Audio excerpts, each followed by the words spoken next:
Buenos días, queridos hermanos. Estamos una vez más aquí hablándoles desde mi casa, compartiendo la palabra de Dios con ustedes. Hoy que comienza lo que llamamos la Semana Santa. Les mando un cordial saludo de parte de Iglesia Agua Viva. Quería hoy compartir con ustedes lo que se conoce como la entrada triunfal de Cristo. Si tienen sus Biblias, ábranlas a Mateo 21. Mateo 21. Vamos a ver los primeros 11 versículos de Mateo 21. Este pasaje se conoce como la entrada triunfal o la llegada de Jesús a Jerusalén. Esto culmina su vida ministerial pública, y de aquí en adelante, esta semana, suceden bastantes cosas en la vida del Señor, en la vida de sus discípulos, donde tiene que discipularlos. Más bien dicho, sigue discipulándolos para prepararlos para lo que venía en la vida de ellos y en la vida de Cristo mismo. Esta semana marca la última semana de vida aquí en la tierra de Jesús, en la que vemos la pasión de Cristo, vemos la entrega total de su vida y su muerte para nosotros. Entonces, si tienen sus Biblias, ábranla a Mateo 21 y vamos a ver los primeros 11 versículos. Amén. Vamos a orar. Padre, gracias Señor. Gracias Señor por esta semana, Señor, que comienza. Semana Santa, Señor, tu última semana aquí en la tierra, Señor. Pedimos, Padre, que a través de estos medios, Señor, tu palabra sea dada, Señor. Mi Dios, que podamos enfocarnos, concentrarnos, Señor, en esta semana de lo que tú has hecho, de tu obra terminada, Señor. Tu obra redentora por nosotros, Señor.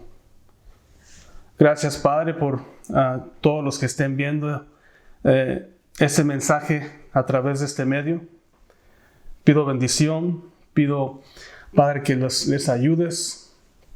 Y pido, Señor, que nuestros corazones, Señor, estén conectados con el tuyo, Señor. Te alabamos, Señor, y te damos toda la honra y toda la gloria, Señor. Y es en el nombre de Jesús que pido. Amén.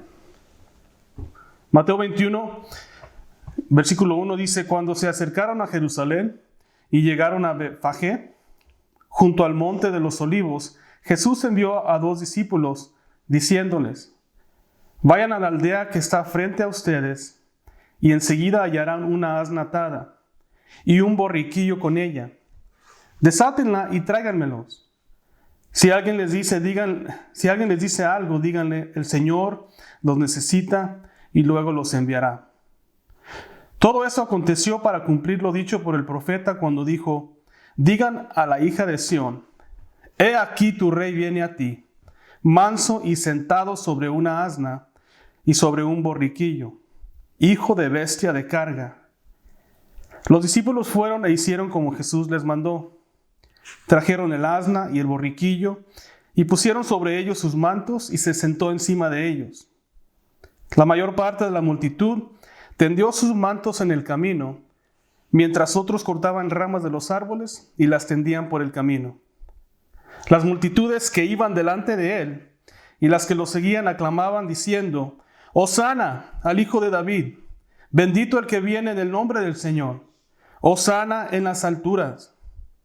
Cuando él entró en Jerusalén, toda la ciudad se conmovió diciendo: ¿Quién es este? Y las multitudes decían: Este es Jesús el profeta de Nazaret de Galilea.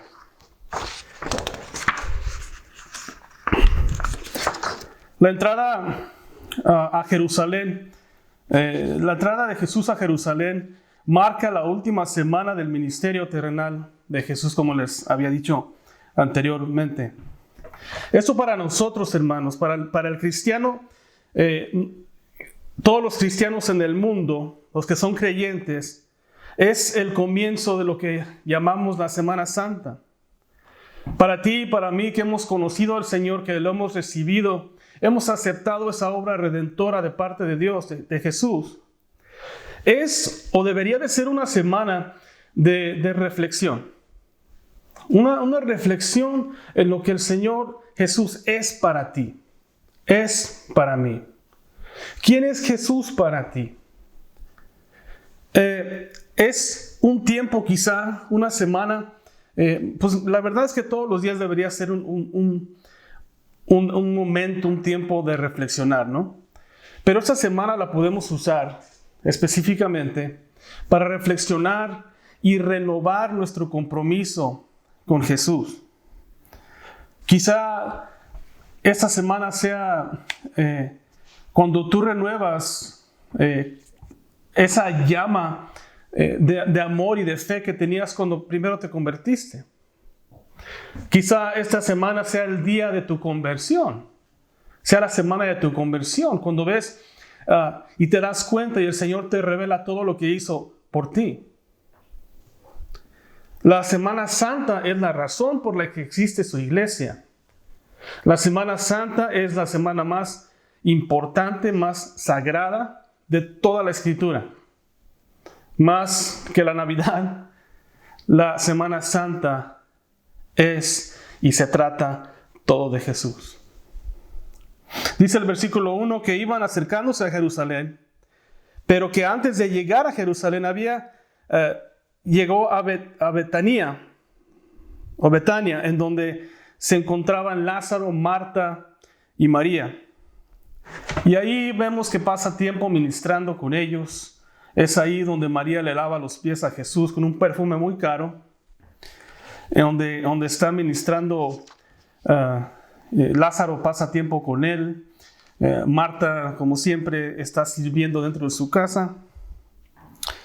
Pero vemos que María le lava los pies con un perfume muy caro. Y sabemos que Judas, el que lo había de entregar, le reclama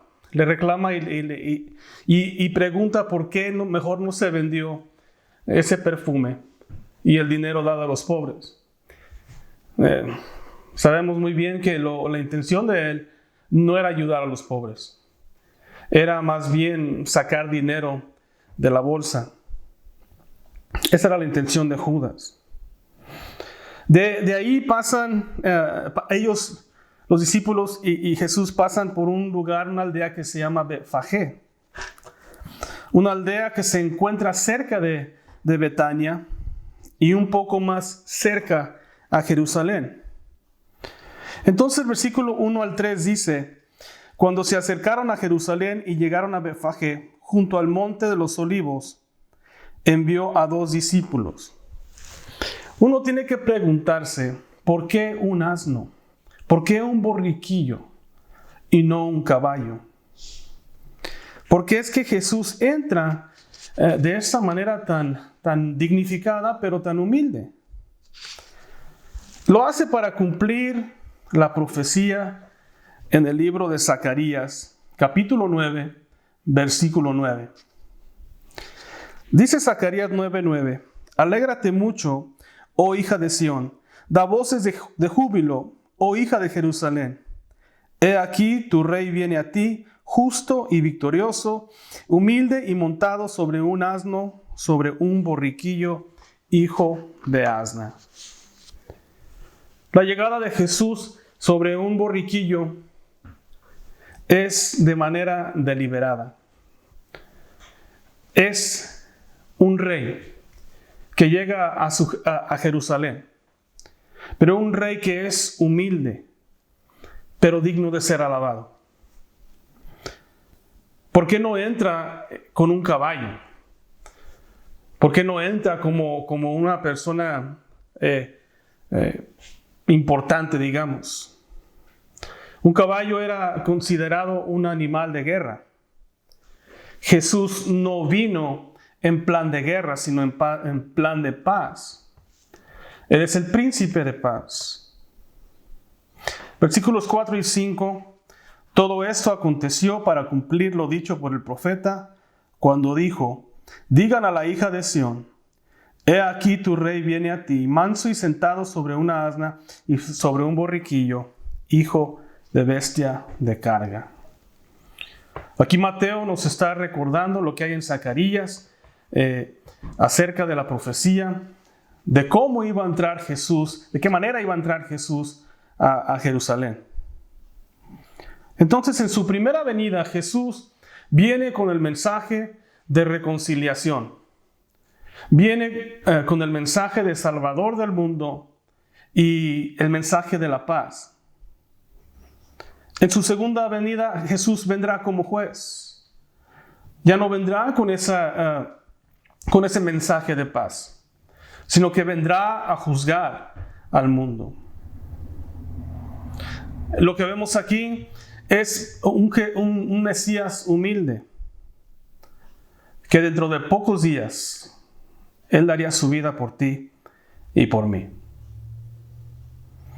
Miren lo que sucede antes de llegar a Jerusalén. Para eso tenemos que volver al libro de Lucas, ir al libro de Lucas. Lucas 19, 41 al 44 dice que cuando llegó cerca, al ver la ciudad, lloró por ella, diciendo: oh, si conocieres tú también, por lo menos en este día, lo que conduce a tu paz. Pero ahora está encubierto a tus ojos. Porque vendrán sobre ti días en que tus enemigos te rodearán con baluarte y te pondrán sitio. Y por todos lados te apretarán. Te derribarán a tierra y a tus hijos dentro de ti. No dejarán en ti piedra sobre piedra, por cuanto no conociste el tiempo de tu visitación. Esto es muy importante, hermanos. Jesús entristece al ver la condición de la gente en Jerusalén. Él había sido enviado a ellos, enviado al pueblo escogido por Dios. Pero como bien lo sabemos, ellos una y otra vez lo rechazan. Dice un comentarista bíblico, dice así: lloró porque Jesús tenía el deseo de liberarla de la destrucción. Tenía el deseo de salvarla de sus enemigos. Deseaba traer paz a la gente, pero la ceguera espiritual de la gente y de los gobernadores era tan profunda que no discernían el día de su salvación. Y ahora no habría escape de la segura destrucción. Y es muy parecido al ofrecimiento de salvación que tenemos en Cristo. Cuando una persona oye el Evangelio, pero no quiere recibir al Señor Jesús, es rechazarlo, es no reconocer el día de su visitación. Podemos ver en estos versículos en Lucas, podemos pintar un retrato o hacer un ejemplo de lo que sucede cuando una persona no quiere recibir al Señor Jesús como Señor y Salvador. Jesús se muestra a cada individuo, se hace presente en varias situaciones de su vida. El Señor Jesús muestra su amor, su compasión, su paciencia, pero requiere arrepentimiento para alcanzar esa salvación. Una persona cuando oye la verdad del Evangelio de Cristo, ese es su tiempo de visitación. Y la verdad es que tendría que ir reflexionando de lo que hizo el Señor y recibir la salvación. Él ofrece dar una vida nueva y evitar que esta persona sea destruida. Pero vemos que una y otra vez el mundo lo rechaza. Y vemos que la persona, personalmente, cuando escuchan el mensaje del Evangelio, que rechazan a Jesús, no reconoce el tiempo de su visitación. Lo triste de esto es que una vez muerta esta persona, que no ha reconocido a Jesús, ya no hay otra oportunidad. El pecado se trata aquí en la tierra, en vida. Si tú mueres sin Cristo, has muerto en tu pecado y serás juzgado por esto. Has rechazado el tiempo de tu visitación. No lo hagas. No permitas irte de esta tierra sin primero haber reconocido a Jesús, arrepentidote de tus pecados y haberlo recibido como tu Señor y Salvador. De otra manera, tú serás juzgado y tu destrucción será segura. Y eso es lo que no quieres. Jesús lloró cuando ve a Jerusalén. Jesús aún sigue entristeciéndose cuando es rechazado. La Biblia nos dice que Dios es el mismo ayer, hoy y para siempre. Podemos pensar que Jesús se entristece al ver el pecado de la persona, a ver el pecado del mundo, un mundo que lo rechaza, una persona que lo rechaza. Podemos pensar que sigue entristeciéndose porque Él no es cambiante como nosotros. Él es el mismo ayer, hoy y para siempre. Me llama la atención lo que dice el Señor aquí. Estas palabras que dice: oh, si conocieras tú también, por lo menos en este tu día. Hay algo parecido en 2 Corintios 6, donde dice: he aquí ahora el tiempo más favorable, he aquí ahora el día de tu salvación. ¿Ven? Entonces, si tú has escuchado el Evangelio, el Señor se ha mostrado completamente real a ti. Y solamente es necesario recibirlo. Por esto lloró Jesús. Porque la gente veía que la gente lo iba a recibir como rey, pero en unos cuantos días iban a gritar para que fuera crucificado. Hoy vemos todavía que muchos rechazan a Jesús. Y así como lo rechazaron entonces, todavía hay quienes lo rechazan hoy. Y Jesús llora. Hay quienes dicen tener una relación con Él. Dicen: no, yo no lo rechazo. Pero no hay ninguna evidencia de su fe. No hay fruto. Es necesario tener fruto. Y no confundirlo con una religiosidad falsa. Jesús habló de un fruto digno de arrepentimiento en Mateo 3, capítulo 8. Un fruto digno de arrepentimiento. O sea, un espíritu quebrantado. Un espíritu humillado hacia Él. Un fruto de arrepentimiento donde se vean cambios tangibles en tu vida. Ese fruto debe de venir de un corazón arrepentido, un corazón cambiado, completamente convertido y sometido a la voluntad de Dios. Hay que recordar que los que acusaban a Jesús eran personas religiosas. Eran personas muy religiosas que conocían la palabra de Dios, pero no tenían ninguna relación con Jehová Dios o mucho menos con Jesucristo. Y no me lo tomen a mal, hermanos. Dios conoce tu corazón. Dios conoce mi corazón. Pero si tú estás oyendo este mensaje en este día y dices tener una relación con Él, yo no te puedo juzgar, ni quiero juzgarte, ni conozco tu corazón. Pero si no hay un fruto de arrepentimiento, un cambio real en tu vida, yo cuestionaría si en verdad he conocido al Señor Jesús o no, como Él es. No al Jesús que yo quiero. Dios tiene requerimientos. Jesús tiene requerimientos para venir a Él. Él desea que tu vida sea cambiada. que cambies tu manera de pensar, de actuar, que santifiques tu vida día con día. Tienes que hacerte en todos los aspectos, entregarte completamente a Él. Yo sé que a veces batallamos para entregarle todas las áreas.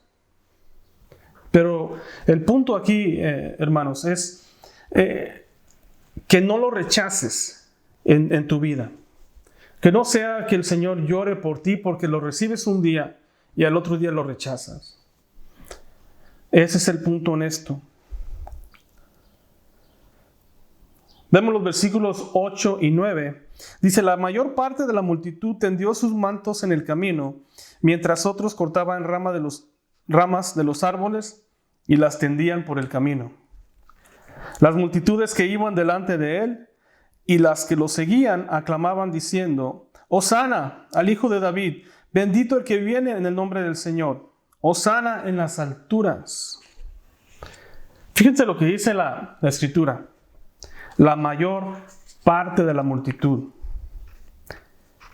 Para la fiesta de la Pascua, se estima que llegaban alrededor de 3 millones de personas a Jerusalén. Imagínense, 3 millones de personas. Llegaban de todas partes del área, de la región, para celebrar el día de la Pascua, la celebración de la Pascua. Muchos de ellos, claro, judíos, que llegaban a esa celebración. Entonces dice la palabra que la mayor parte de esa multitud tendió sus mantos. Y la mayor parte de esa multitud cortaban ramas para recibir a su rey. Este tipo de bienvenida era reservada para generales de guerra o algún gobernador o político importante. No se acostumbraba que un rey humilde lo recibieran de esa manera. La multitud quería un Mesías. Ellos deseaban un Mesías.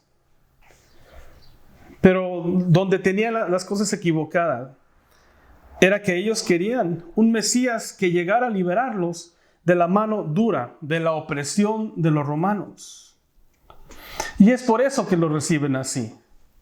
Hosana, que significa salva, salva hoy.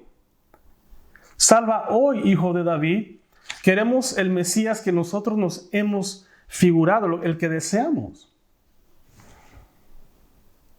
Ellos deseaban salvación, pero no una salvación espiritual. Deseaban la salvación de la opresión del gobierno romano. Esta misma multitud que dice, Hosana, salva hoy, dentro de unos cuantos días exigirían su muerte. ¿Por qué? Porque no fue el Mesías que ellos deseaban. No fue el Mesías que ellos tenían en mente. Y lo triste es que muchos hacemos a Cristo como queremos. Deseamos a un Jesús que no nos exija un cambio de vida, que no exija sometimiento, discipulado. Queremos un Mesías que nos salve de los problemas cotidianos, pero no queremos un Mesías que salve nuestras almas. Esto nos habla, hermanos, de lo cambiante, de lo voluble que puede ser una persona, y más cuando no está en Cristo. Nos habla de lo cambiante que somos, aún como creyentes. Un día queremos que Dios llegue de repente y nos ayude con nuestros problemas de diarios, y al otro día lo hacemos a un lado como si no lo conociéramos. tenemos que aprender este mensaje de esta porción de la Escritura. Si vas a hacer a Cristo tu Salvador, entonces sométete a su voluntad. Sométete a la palabra de Dios. Él es el que pone las condiciones, no nosotros. Santiago 1, versículo 8, nos dice: el hombre de doble ánimo es inestable en todos sus caminos. En Efesios 4:14, Pablo nos dice: para que ya no seamos niños, sacudidos a la deriva y llevados a donde quiera por todo viento de doctrina, por estratagema de hombres que para engañar emplean con astucia las artimañas del error. Si nosotros como cristianos no estamos completamente cimentados en conocimiento, en sabiduría espiritual y en amor a Cristo, nosotros también se nos haría fácil darle la espalda al Señor. Por eso es necesario estar leyendo, orando, estar en comunión con el Señor Jesús, para que cuando llegue ese tiempo de prueba no le des la espalda al Señor, no lo reconozcas por quien es. No ser como lo que dice Santiago, personas de doble ánimo. Un día sí, otro día no. Dependiendo de cómo me vaya en el día, soy un creyente firme o no. No seamos, peor aún, como personas que nunca fueron salvas, que al ver los problemas que llegan a la vida, tú le das la espalda al Señor, te olvidas de Él. Déjame decirte que Él nunca se ha olvidado de ti. Dice la palabra de Dios que aunque fuéramos infieles, Él permanece fiel. Él no puede negarse a sí mismo. ¿Ven? Entonces permanezcamos firmes en el Señor.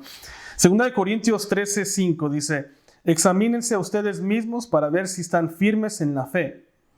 Pruébense a ustedes mismos.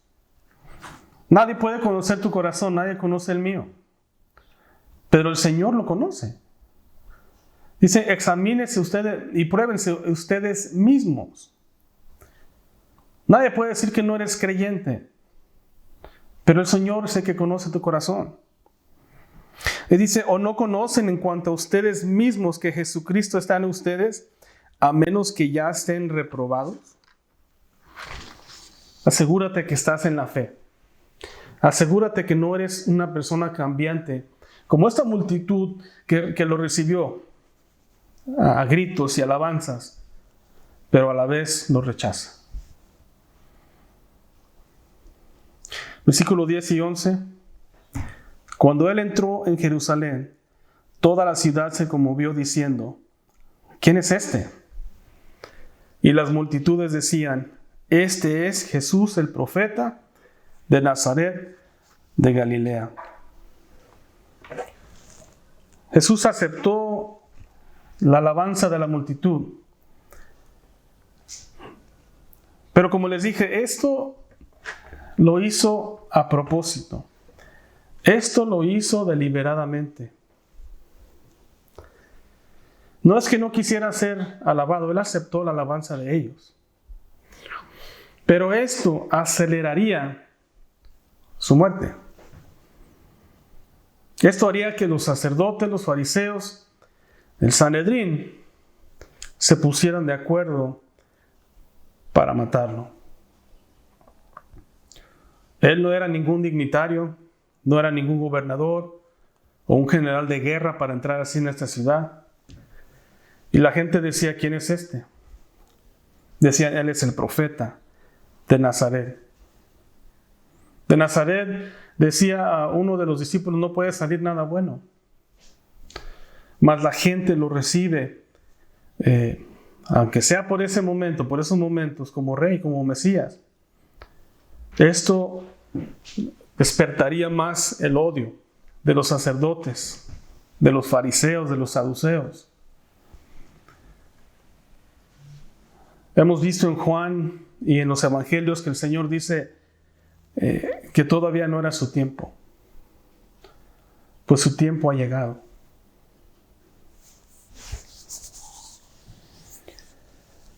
El tiempo donde Él va a la cruz por ti y por mí ha llegado.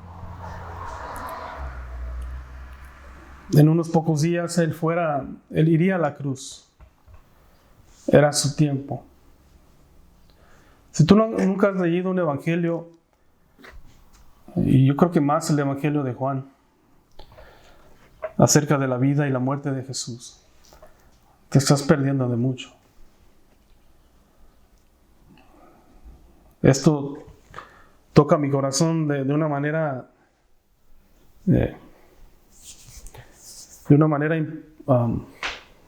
profunda, porque el tiempo del Señor había llegado. Sabemos que hay victoria en Él, sabemos que Él resucita, va y se sienta a la derecha del Padre, eso lo sabemos.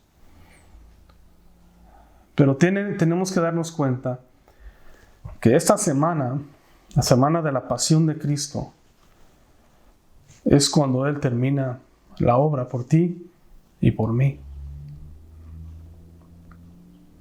Lucas 9, 22 dice, es necesario. Yo subrayé esas dos palabras. Es necesario que el Hijo del Hombre padezca. Es necesario que el Hijo del Hombre padezca muchas cosas y que sea desechado por los ancianos, por los principales sacerdotes y por los escribas, y que sea muerto y que resucite al tercer día. Fue necesario esa entrada triunfal a Jerusalén. Fue necesario que Jesús fuera alabado por la multitud. Fue necesario que también fuera odiado. Fue necesario que exigieran su muerte. Medita en esto en esta semana. Fue necesario que Jesús pasara por todo esto para darte la salvación.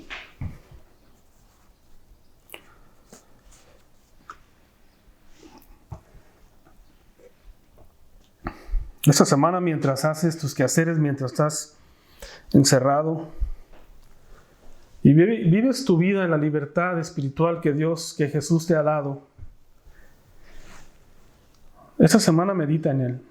Medita en la obra redentora de la semana de la pasión de Cristo. Agradécele todo el sufrimiento que perduró por ti. Agradécele, medita en esto. La palabra de Dios dice que sin sangre no hay redención, no hay salvación. A ti y a mí solo se nos ha pedido que creamos, que vengamos a Él en arrepentimiento, que entreguemos nuestra vida a Él y que creamos. Es lo único que nos pide. Que reconozcamos el día de nuestra visitación.